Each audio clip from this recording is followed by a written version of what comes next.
the speaker has said, my topic is pharmacogenomics of HIV therapy, the promise of personalized, predictive, and preventative medicine. And the work was supervised by Professor Dandara from UCT, Professor Mjaji, and Ms. Yo from UZ. I'm sure we all know that with the introduction of antiretroviral therapy, we've had a tremendous decrease in HIV-related morbidity and mortality. However, these benefits also come with their shortcomings, with a reported approximately 40% of adults residing in sub-Saharan Africa who are HIV-1 infected having not been able to optimally suppress viral replication. So with our antiretroviral therapy, we have our first-line therapy, the we recommended, which consists of a non-nucleoside reverse transcriptase inhibitor and 2 nucleoside reverse transcriptase inhibitors. The second line consists of a ritonavir-boosted protease inhibitor and 2 nucleoside reverse transcriptase inhibitors again. Approximately 90% of HIV-1 infected adults in Zimbabwe that are on ART are on a first-line regimen, which is either efavirenz or nevirapine as the NNRTI, and tenofovir and lamivudine as the NRTIs. So I will focus on nevirapine. I know it's now almost yesterday's drug, but when I did the work, it was still the drug of choice, and we find that in most of our government institutions and public institutions, we still have a lot of people on nevirapine, but they are switching to efavirenz. So nevirapine is given as an oral dose of 200 milligrams twice daily and is absorbed in the ileum. Metabolism of nevirapine takes place in the liver and is metabolized to 2,3,8 and 12-hydroxynevirapine, and the metabolism is mainly done by CYP2B6, which is a hepatic cytochrome P450 enzyme with minor contribution from CYP3A4. Excretion of nevirapine mainly takes place through urine and feces.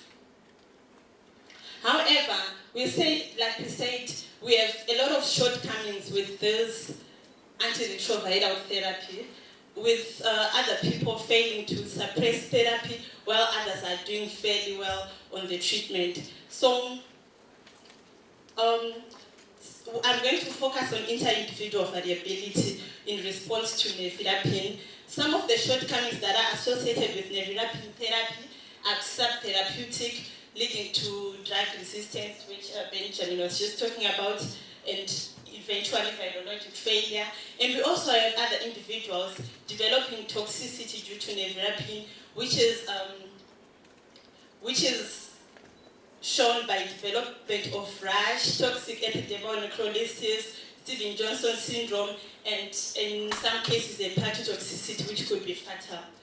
And the other shortcoming of antiretroviral is that despite it being treatment to HIV-positive patients, to pharmaceutical companies, it's business. And some of the problems that are associated with antiretroviral treatment are not really put in the open for us all to know.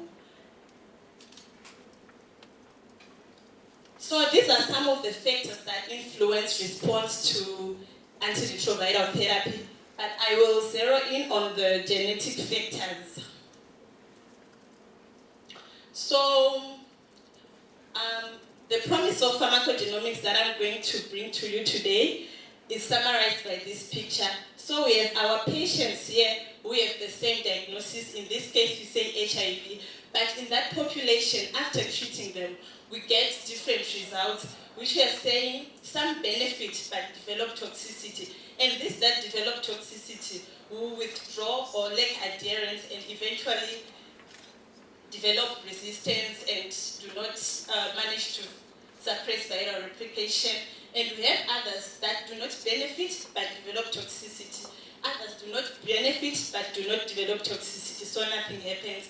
And then we have this group, which is our desirable group, the ones that benefit and do not develop toxicity. So with pharmacogenomics, we intend to optimize therapy so that it suits at population level and at individual level, and we maximize treatment.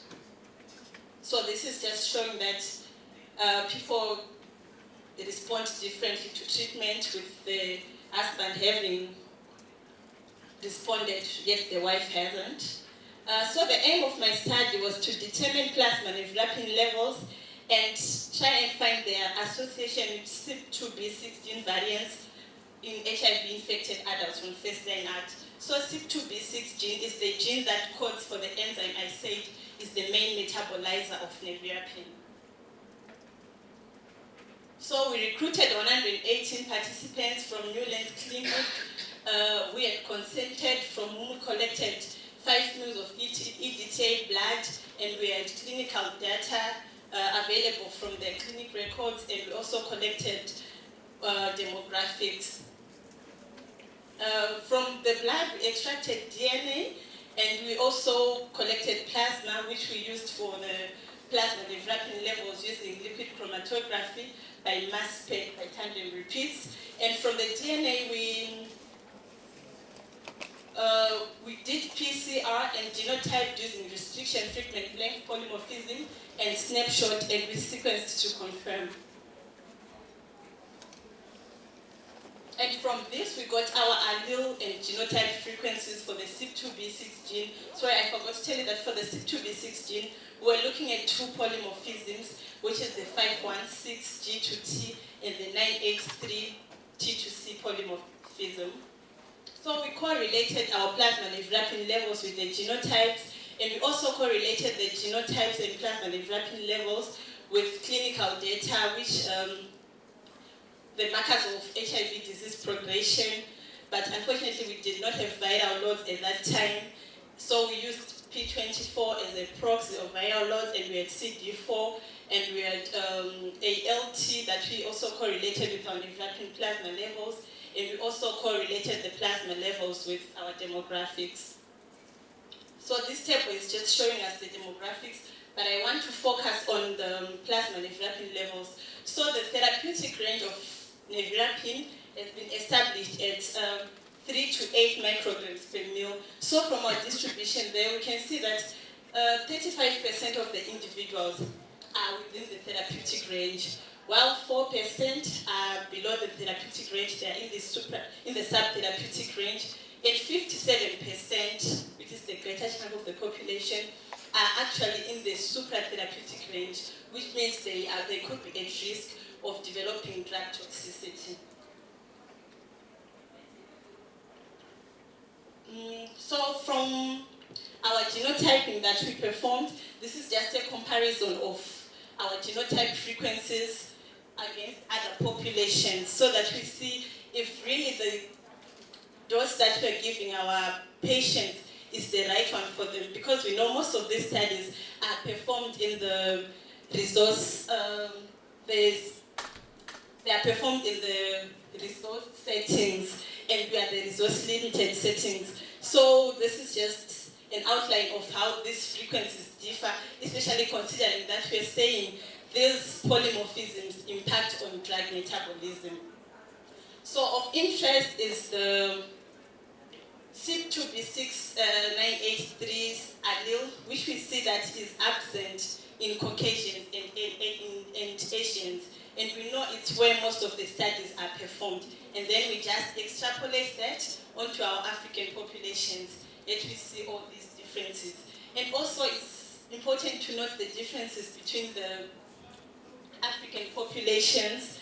They are so close on the geographical, yet they are so far away genetically. So I think it's really important to note these differences and see how genetically diverse we are.